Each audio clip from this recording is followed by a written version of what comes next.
What's up, you guys? Welcome back to the channel. This is Aranda here, my best life Paraguay. And today we're going to be taking a look at the updates on the Charlie Kirk assassination. Right, we covered it 2 days ago, right when he was assassinated in broad daylight, and it's impacting the nation. And so that's why I want to cover it again. Any updates we have, which the latest in this clip here from KHOU 11 News says the alleged shooter, 22-year-old Tyler Robinson, was turned in by his own family Thursday night, officials say. So let's get right into it, the latest. And again, this shocked the nation and this polarized the nation. So let's just see the latest updates here with a couple clips I got. Okay. We are starting with breaking news right now at noon. Authorities have now identified the suspect in the killing of political activist Charlie Kirk. He's been identified as 22-year-old Tyler Robinson from Utah, and he was turned in by his own family. We've also just learned he's been arrested on suspicion of capital murder, weapons, and obstruction offenses. That's according to the Associated Press. Earlier this morning, the governor of Utah, Spencer Cox, spoke at a press conference about the suspect. Words are not violence. Violence is violence. And there is one person responsible for what happened here. And that person is now in custody. Investigators interviewed a family member of Robinson who stated that Robinson had become more political in recent years. Kirk was shot in the neck while he was speaking at an event at Utah Valley University on Wednesday. Right now, we have team coverage of this story. Our Jalissa Garza spoke with our political analyst about the tone of politics in America today. But first, our Marcelino Benito is live with some of the major takeaways from today's press conference. Marcelino. Well, Steph, Utah Governor Spencer Cox opened the press conference with, quote, "We got him," announcing the end to this 36-hour manhunt. Take a look at your screen. This is 22-year-old Tyler Robinson. Law enforcement officials say he confessed to his father, who reported his own son to clergy, alerted authorities, and helped bring him into custody. Robinson had become more political in recent years. Investigators also revealing they found inscriptions on some bullet casings recovered at the scene. One read, quote, "Hey, fascist, catch." President Trump was first to announce an arrest very early this morning on Fox and Friends. We're learning this investigation really picked up speed overnight, though. The FBI released this new surveillance video around 9 Central Time last night, along with new clear photos of that suspect. Hold on, we gotta back this up, man. Look at this jump, dude. Oh, okay. This is a big leap, man. Look at this. This is a big leap. I'm honestly surprised he didn't sprain an ankle or something like that. Okay, I guess it's maybe 2 stories. It looks like a pretty high jump, but wow. Because if you guys remember, Ted, God, who's a serial killer who jumped and got away from the courthouse? Ted Bundy. I was going to say Ted Kaczynski. No, Ted Bundy. Remember when he jumped from the courthouse? I know that was higher than this, but he like broke his foot or something like that. And he still ran from the cops. But like, man, honestly, I'm surprised that this doesn't slow him down at all. That's a big jump. You think he might have like brought a ladder or went to another side or something, right? Because I was surprised he didn't like F himself up here. Anyways, let's keep going. This new surveillance video around 9 Central Time last night, along with new... Yeah, that was a big leap, man. That was a big leap. That's a good 10 feet right there. Anyways. Clear photos of that suspect. That press conference generated an additional 4,000 leads. Just 2 hours later, Robinson was taken into custody on suspicion of capital murder, weapons, and obstruction offenses. He was found about 4 hours away from the campus where Kirk was murdered, wearing similar clothes to those seen on video. Now, officials revealing a bit more about a possible motive. The family member referenced a recent incident in which Robinson came to dinner prior to September 10th, and in the conversation with another family member, Robinson mentioned Charlie Kirk was coming to UVU. They talked about why they didn't like him and the viewpoints that he had. The family member also stated Kirk was full of hate and spreading hate. Governor Cox thanked Robinson's family for doing the right thing and turning him in. Cox also using the arrest announcement to urge Americans to come together and tone down the rhetoric online. This is not good for us. It is not good to consume. Social media is a cancer on our society right now. And I would encourage people to log off, turn off, touch grass, hug a family member, go out and do good in your community. This investigation is still very much ongoing. In fact, officials are talking to Robinson's roommate, who's shown them some messages where the suspect talked about the shooting. But at this point, authorities believe Robinson did act alone. Formal charges are expected to be filed within the coming days. Back to you. Wow. That's crazy, man. That's crazy. Yeah, Utah does have the death penalty, but if you guys know about the Brian Koberger case, the one who killed 4 Idaho students, if he didn't get the death penalty, which I know he pled guilty in the end, I don't think that this guy is going to get the death penalty, even though it's highly political, which is kind of weird, right? Because, like, Utah, like, if you think that somebody would get the death penalty, it would have been Brian Koberger. You know what I mean? Because he was a monster, dude. He went and slayed those 3 college girls and the 1 college young man, right? And wow, dude, like, I wouldn't have cared as a judge. I would have said, man, I don't care if you're pleading. Nah. And honestly, so here's where I stand with the death penalty. Just in case you want to know. For the longest time, I was against it, right? You know, and for the most part, I still am.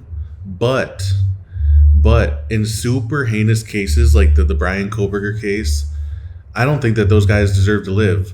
And here's my reason why. Number one, prisons have a lot of luxuries for inmates these days, right? Tablets.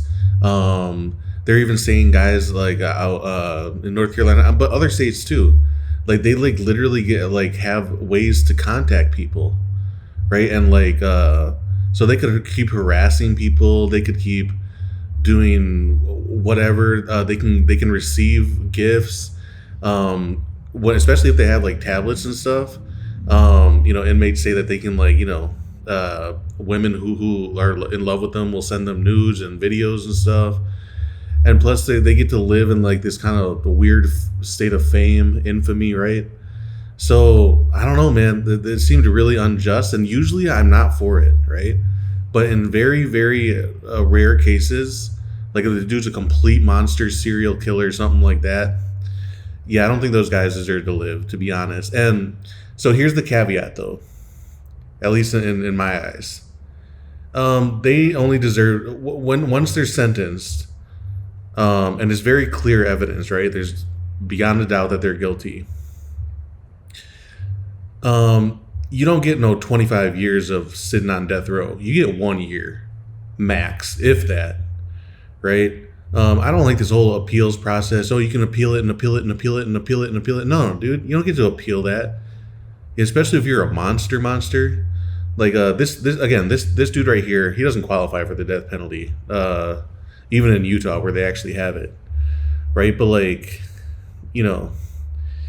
and because that costs so much money to keep a normal people on death row when they have all these appeals and stuff. It costs so much money, right? So just lower that to 1 year, right?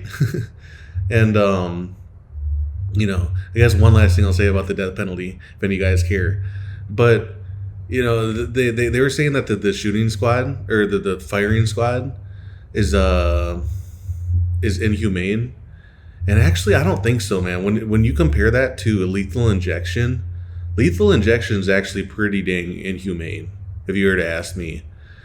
If I were to pick a way to go myself, I'm like, okay, just give me the firing squad. You know what I mean? Because like lethal injection, man, that's like painful.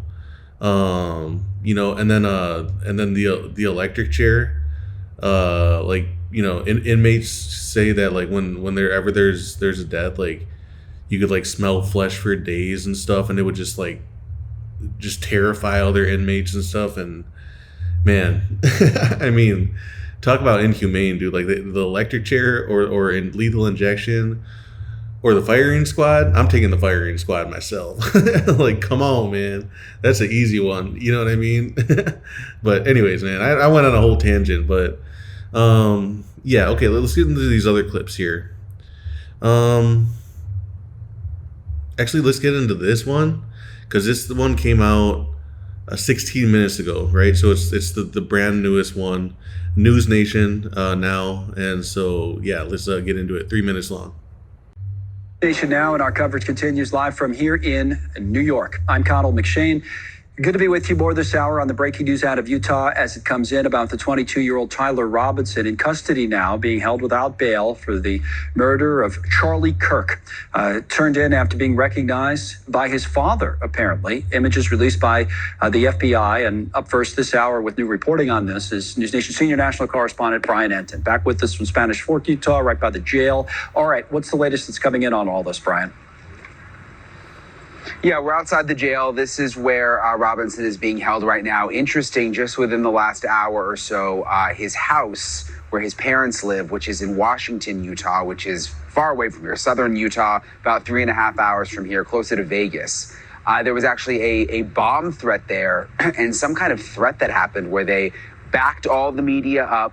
You can see there's video there at the house. Backed everybody away, made everybody move away, made the neighbors leave their homes, and it's unclear exactly what is going on or why that is happening, but we know they continue to search the neighborhood and they continue to search the subject's house. In terms of the investigation happening here, there is a murder charge now. There is no bond. We went through the entire affidavit, 3 pages long, that pretty much lays out the charges and why they believe this is the guy.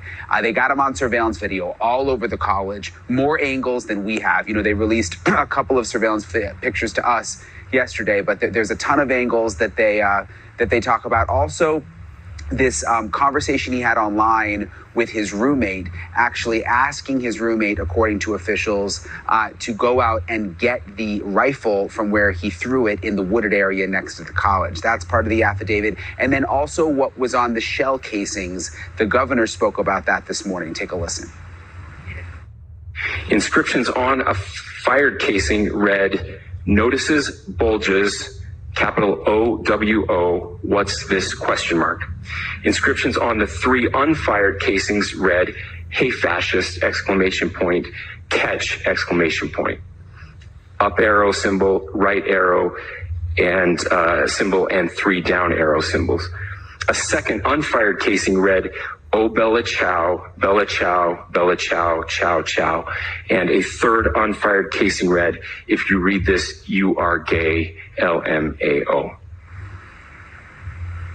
So they are basically looking for an exact motive and especially the planning aspect of this, Connell, because obviously Robinson had to learn the school, knew where the roof would be, knew the proximity to the stage. The governor says they are absolutely 100% going to be seeking the death penalty in this case. Connell? Right, they have it in the state of Utah. Yeah, we were wondering about that as well on planning. We'll come back to that. Thank you, Brian. Spanish Fork, Utah. Thank you for watching. Man, F Chris Como, dude. I hate this dude, man. He was so corrupt when the pandemic came out, him and his stupid brother. You know?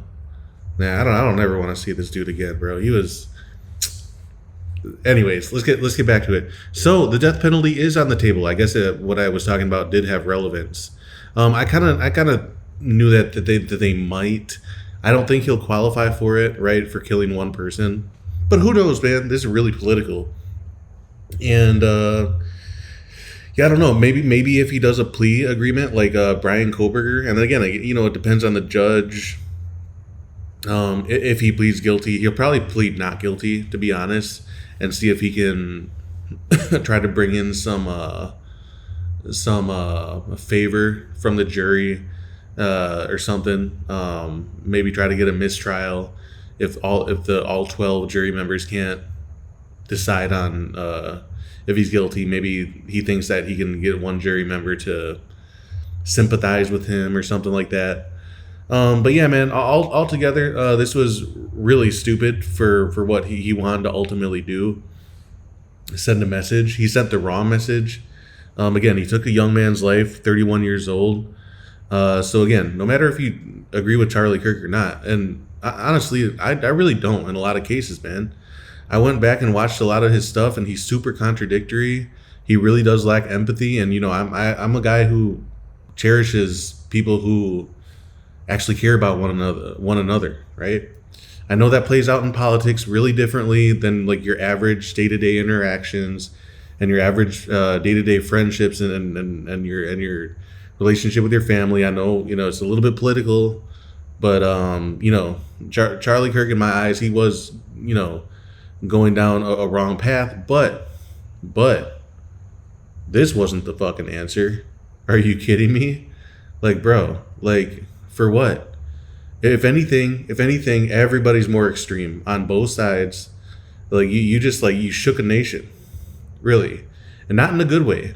Honestly, like, he thought that, okay, here's what I think. I think that he wanted to be a Luigi Mangione, right? The one who killed the United Healthcare CEO, right? I think he wanted to be that, right? But the thing is oddly enough, he actually was more of a Robin Hood, quote unquote Robin Hood. The people actually did love him, right? But because you could make the argument that CEO really did mess with people's lives. You could make that argument. Now, I know that he wants to make probably the intellectual argument that Charlie Kirk did as well. But at the end of the day, it's just words. Charlie didn't hold any power as a CEO, of a major company that holds that holds your family members' life on the line when it comes to getting approved for healthcare, approved for procedures and surgeries, life-saving stuff. So he wasn't one of those, right? In fact, here, let's just see real quick. How much of the nation supports Luigi Mangione?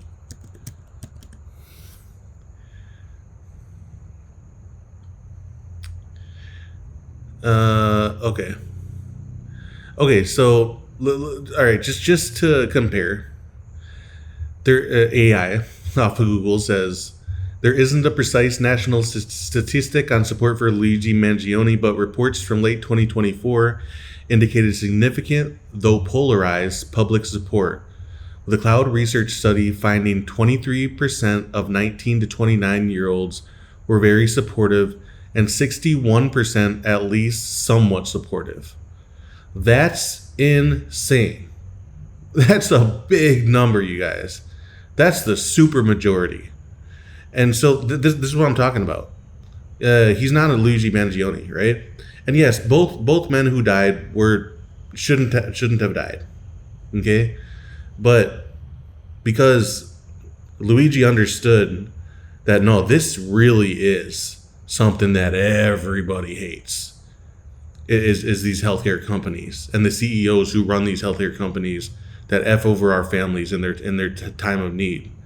Right? Now Charlie was loved and hated, but at the end of the day, he's a reporter. He's a guy who sits on the bench and asks people's opinions. He doesn't hold any real power like a politician.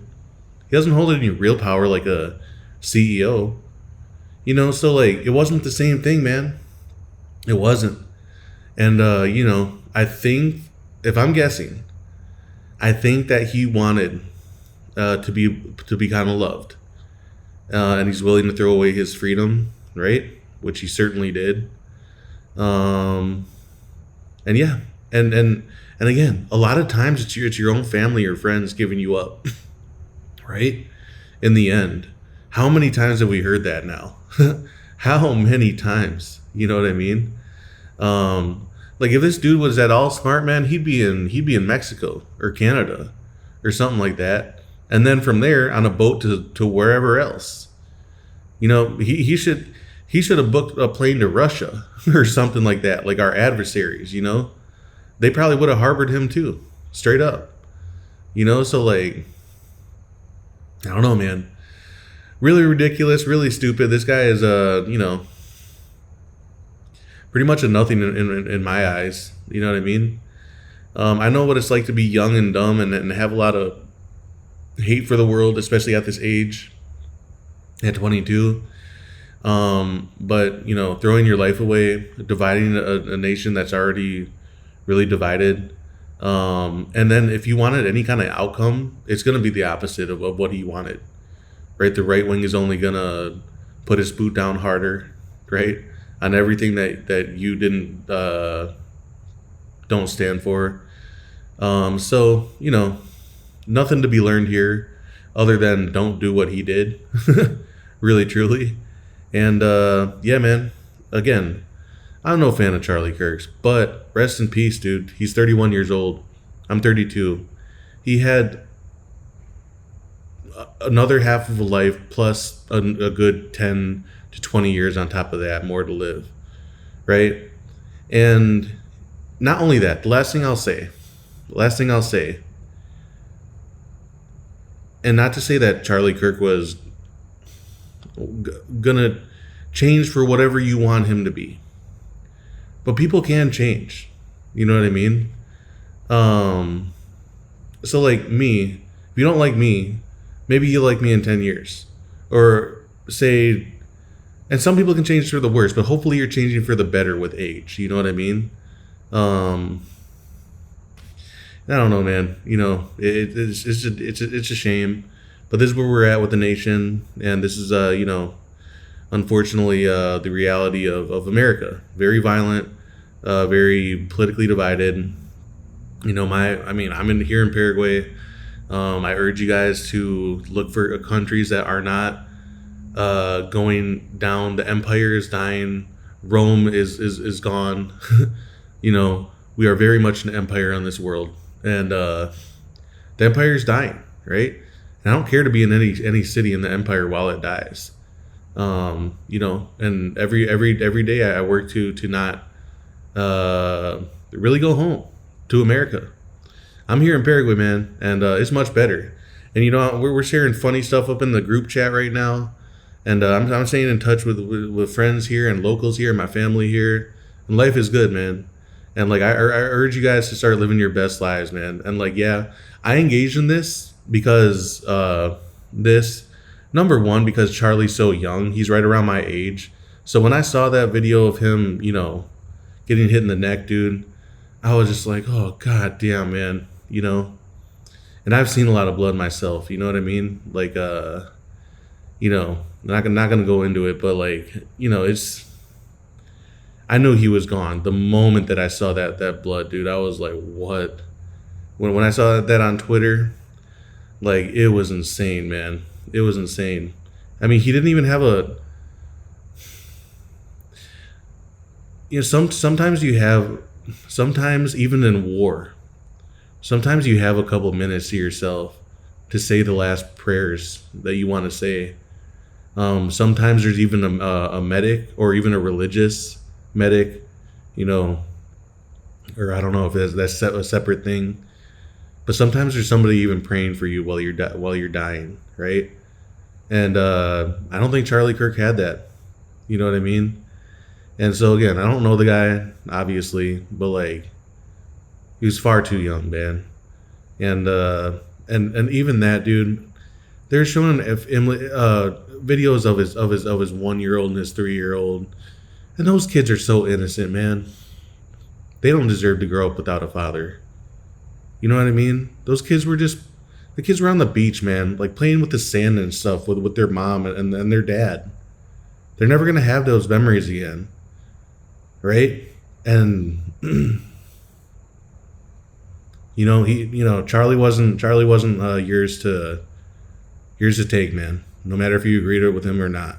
But whatever, dude. You're gonna pay the ultimate price, and prison is nothing pretty. I've been to just jail for a couple of days, you know, for my driving happy chargers and stuff, years and years ago. But like, dude, you're gonna find out what prison is. right? And they're not gonna like you, dude. I don't care. They're not gonna like you. So, anyways, that's all I gotta say. And it's a damn shame.